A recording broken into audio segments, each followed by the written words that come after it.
Call me Ishmael. Some years ago, never mind how long, I thought that I would sail about a little and see the watery part of the world. Whenever I grow grim about the mouth and hazy in eyes, whenever it's a damp November in my soul, I count it time to get to sea.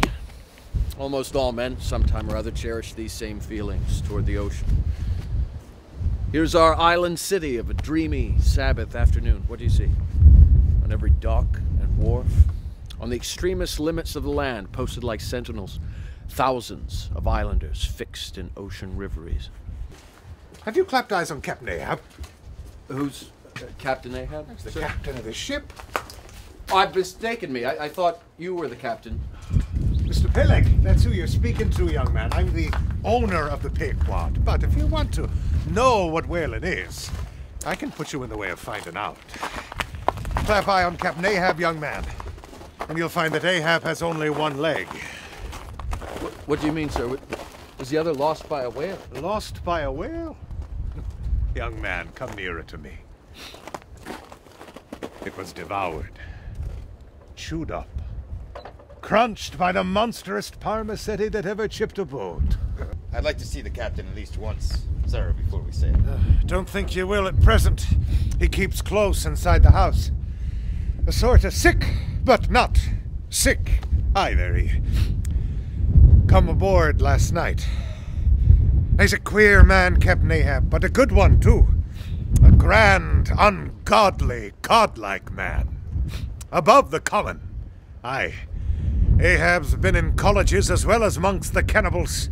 He's fixed his fiery lance in deadlier foes than whales. He's Ahab, man. And the Bible Ahab, as you know, is a crowned king. Aye, sir. And a very vile one, too. What's that? Oh, the Bible Ahab. When that wicked king was slain, the dogs, did they not lick his blood? Don't ever speak those words again aboard the Pequod. On such a day, very much a sweetness such as this, I struck my first whale, Starbuck. A boy harpooner of 18. 40 years continual whaling, Starbuck. 40 years away, whole oceans away from that young girl whom I wedded. Sailing for Cape Horn the very next day, and leaving in my marriage pillow one small dent.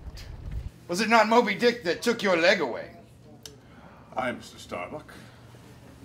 I met him once. It was Moby Dick dismasted me. Moby Dick that brought me down to this dead stump that I now stand on. 'Twas that cursed white whale that raised me, made a pagan lubber of me to the end of time. That's what you ship for, men!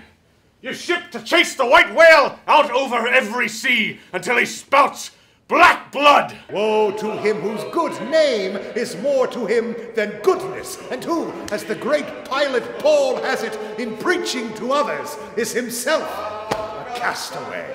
What inscrutable, unearthly thing commands me? Is Ahab Ahab?